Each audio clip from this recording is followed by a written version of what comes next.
दोस्तों आज हम जानेंगे अ, बिहार बोर्ड बीएससीबी कक्षा 10 की भूगोल और भूगोल से संबंधित बहुत महत्वपूर्ण क्वेश्चन जैसे कि चैप्टर अध्याय 1 है संसाधन एवं विकास। तो सबसे पहले एक एक क्वेश्चन को हम जानने की कोशिश करेंगे दोस्तों। जैसे कि पहली क्वेश्चन की तरफ आगे आते हैं।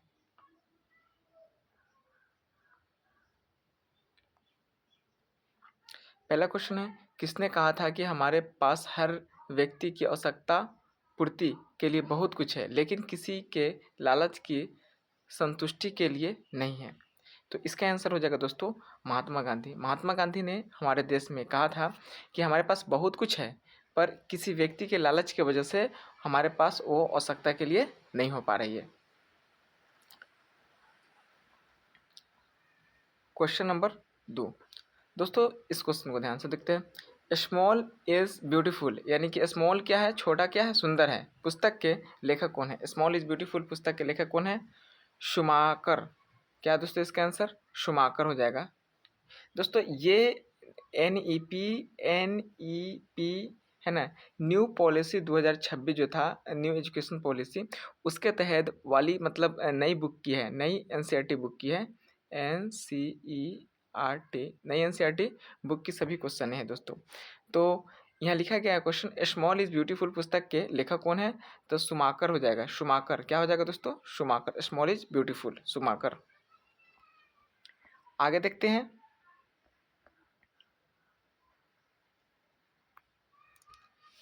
पंजाब में भूमि निम्नीकरण का मुख्य कारण निम्नलिखित में से क्या है? यानी पंजाब में भूमि निम्नीकरण का मुख्य कारण निम्नलिखित में से क्या है? तो अधिक सिंचाई, यानी इसका उत्तर हो जाएगा दोस्तों अधिक सिंचाई। यानी पंजाब में भूमि निम्नीकरण का मुख्य कारण क्या है? अधिक सिंचाई। क्वेश्चन नंबर 4, निम्नलिखित में से किस राज्य में काली मृदा मुख्य रूप में पाई जाती है? यानी काली मिट्टी जो है पूरे भारत में सबसे ज़्यादा मुख्य रूप से कहाँ पाई जाती है? तो इसका जो महाराष्ट्र हो जाएगा। काली मिट्टी सबसे ज़्यादा महाराष्ट्र में पाई जाती है दोस्तों।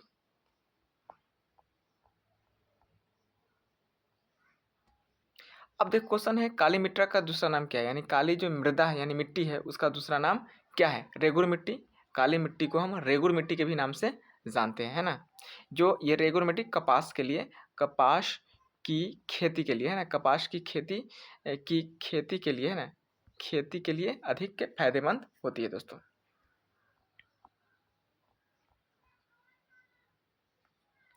अब क्वेश्चन है दोस्तों, सोपानी यानी कि सीढ़ीदार कृषि किस राज्य में प्रचलित है? यानी कि सीढ़ी की तरह जो खेती होती है वो किस राज्य में ज़्यादा प्रचलित है? तो उत्तराखंड में होगा, क्योंकि उत्तराखंड में पहाड़ी इलाके हैं, पहाड़ी क्या है, इलाके हैं, जिसकी वजह से वहाँ सीढ़ीदार खेती की जाती है। यानी इसको सोपानी खेती भी बोलते हैं या सीढ़ीदार खेती भी बोलते हैं। वो सबसे ज़्यादा कहाँ है? तो उत्तराखंड में देखने को मिलता है।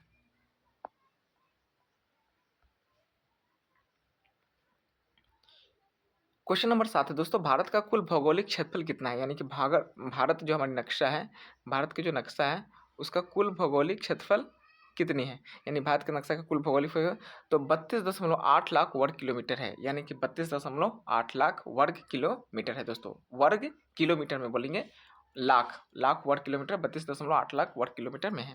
नेक्स्ट क्वेश्चन की तरफ आगे बढ़ते हैं दोस्तों। नवीन जलोढ़ मृदा को क्या कहा जाता है? यानी कि नवीन जो है जलोढ़ मृदा को क्या कहते हैं? यानी कि उसमें क्या होती है ना, जैसे कि नदियों में बहाव बहाव के कारण मिट्टी बनती है ना, मिट्टी बनती है। तो खादर भी बोलते हो, तो इसका आंसर सही हो जाएगा दोस्तों खादर। नवीन जलोढ़ मृदा को हम क्या कहते हैं? खादर के नाम से भी जानते हैं। नेक्स्ट क्वेश्चन है, पुरानी जलोढ़ मृदा को किस नाम से जानते हैं? यानी कि नई वाली को तो खादर के नाम से जानते हैं, नई वाली को अ, खादर के नाम से जानते हैं, पर पुरानी वाली को, ये तो कहीं नई वाली, और पुरानी वाली को किस नाम से जानते हैं? तो बांगर, बांगर है ना पुरानी वाली को। यानी कि पुरानी जलोढ़ मृदा को हम बांगर के नाम से जानते हैं और नई वाली को हम खादर के नाम से जानते हैं।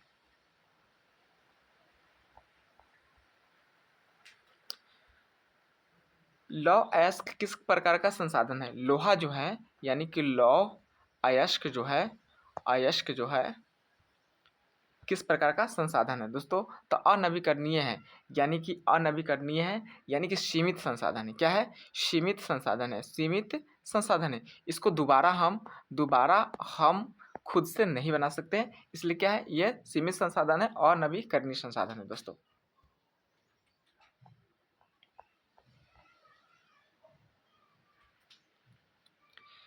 दोस्तों अगर ये वीडियो आपको अच्छी लगेगी तो चैनल को लाइक कर दीजिएगा, है ना, और सब्सक्राइब भी करते चलिएगा।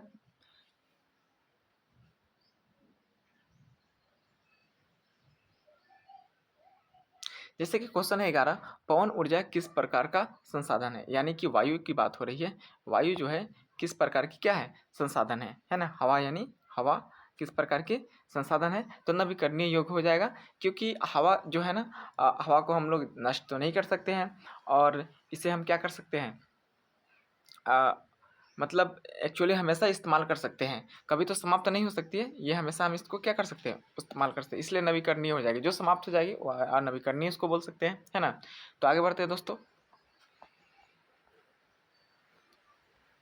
ज्वारीय ऊर्जा निम्नलिखित में से किस प्रकार का संसाधन, यानी कि ज्वारीय जो ऊर्जा है, ज्वार यानी कि भट्टा, है ना, ज्वार भट्टा, ज्वार भट्टा, भट्टा, है ना, ज्वार भट्टा जो होती है, जो समुद्र की लहरें और प्राकृतिक रूप से मतलब क्या होती है, प्राकृतिक रूप से हमें देखने को मिलती है। तो ज्वारीय ऊर्जा निम्नलिखित में से किस प्रकार की है? पुनः पूर्ति योग्य नवीकरणीय ऊर्जा है, यानी कि उसको निर्माण किया जा सकता है, हमेशा से वो खुद से निर्माण होती है और उसका हम लोग उपयोग करते हैं, ये हो जाएगा नवीकरणीय ऊर्जा। आगे दोस्तों देखते हैं नंबर 13, किस किस राज्य में मरुस्थलीय मृदा मुख्य रूप से पाई जाती है? यानी किस राज्य में मरुस्थलीय, मरु का मतलब होता है जैसे कि बालू, बालू सॉरी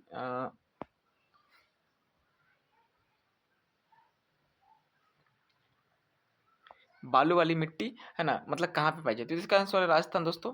राजस्थान में हम लोग जानते हैं कि थार भी थार, है ना, थार जगह से भी जानते हैं, जहाँ पे कहाँ है बालू बालू ही, खाली बालू बालू है।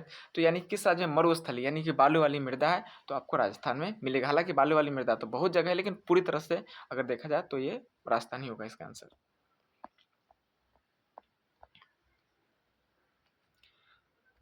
भारत में राष्ट्रीय वन नीति किस वर्ष लागू की थी? यानी कि भारत में राष्ट्रीय वन नीति किस वर्ष लागू की गई थी? तो दोस्तों 1952 में हो जाएगा दोस्तों। सरकार स्वतंत्रता के बाद, स्वतंत्रता के बाद राष्ट्रीय वन नीति लागू की गई थी, है ना, भारत में। तो ये हो जाएगा आपको 1952 दोस्तों।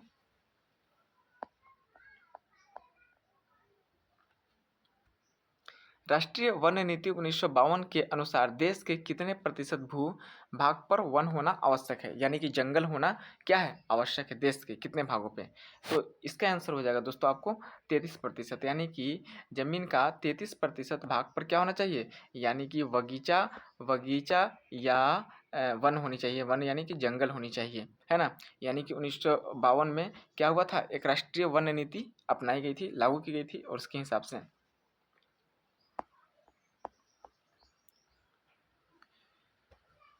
क्लब ऑफ रोम किस वर्ष संसाधनों के संरक्षण की वकालत की थी? क्लब ऑफ रोम जो है, यानी कि किस वर्ष जो है, किस वर्ष संसाधनों की संरक्षण की वकालत की थी? तो इसका सही आंसर हो जाएगा 1968 दोस्तों। इसका सही आंसर हो जाएगा 1968।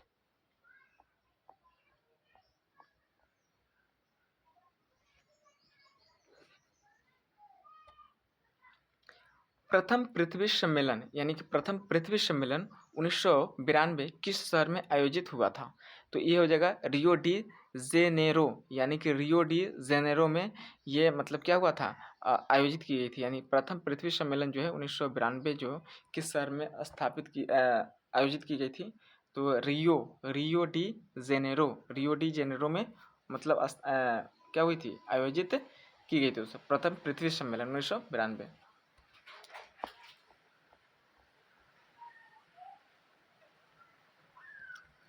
रियो डी जेनेरो पृथ्वी सम्मेलन किस देश में हुआ था दोस्तों? तो ब्राजील हो जाएगा, यानी कि इसका आंसर हो जाएगा Brazil. Rio de Janeiro, Janeiro जो है पृथ्वी सम्मेलन कहाँ पे हुआ था?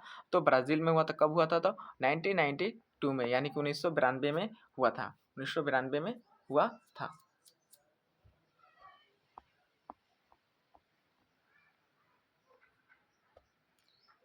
एजेंडा 21 का संबंध निम्नलिखित में से किस सम्मेलन से है? एजेंडा 21 का संबंध निम्नलिखित में से किस सम्मेलन से है दोस्तों? प्रथम पृथ्वी सम्मेलन से। यानी कि एजेंडा 21 यानी कि याद रखना है एजेंडा एजेंडा 21 जो है वह किससे संबंधित है? तो प्रथम पृथ्वी सम्मेलन से संबंधित है। प्रथम पृथ्वी सम्मेलन कब हुआ था? 1992 में हुआ था। कहाँ हुआ था? तो ब्राज़ील में हुआ था। ब्राज़ील में हुआ था दोस्तों। और इसको क्या रियो डी जेनेरो के नाम से भी हम लोग क्या करते हैं, इसको जानते हैं दोस्तों। एजेंडा 21 का संबंध किससे है? तो प्रथम पृथ्वी सम्मेलन से है दोस्तों।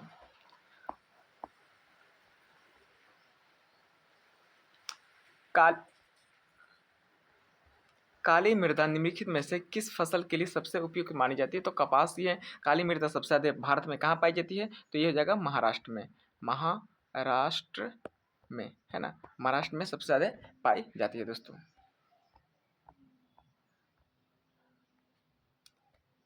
लेटराइट मृदा का रंग कैसा होता है दोस्तों? लेटराइट मृदा का रंग कैसा होता है? लाल होती है। लेटराइट मृदा का रंग कैसा होता है? लाल होती है। अब यहाँ बात है, क्वेश्चन है दोस्तों, मुख्य तथ्य को थोड़ा सा देखते हैं। लेटराइट शब्द ग्रीक शब्द यानी कि लेटर से बना है। LATER लेटर से क्या हुआ? बना है, जिसका अर्थ होता है ईंट। यानी क्या होता है इसका अर्थ? होना ईंट होना, है ना, ईंट होना दोस्तों। तो लेटराइट मिट्टी का रंग कैसा होता है? लाल होता है दोस्तों।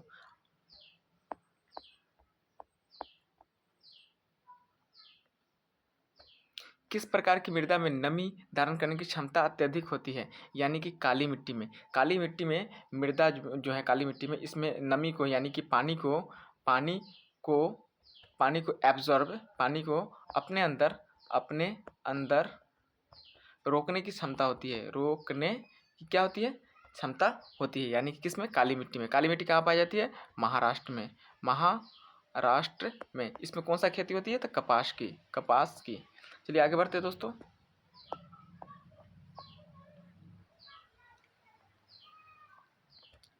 भारत के किस राज्य में मरुस्थलीकरण की समस्या सबसे अधिक है? मरुस्थली की सबसे, तो भारत में सबसे ज़्यादा जो है ना, राजस्थान में है। क्योंकि वहाँ पे ना उपजाऊ जो है भूमि वो बालू के रूप में ज़्यादा है ना, बालू के रूप में क्या है? ज़्यादा है वहाँ पे दोस्तों। आगे बढ़ते हैं दोस्तों।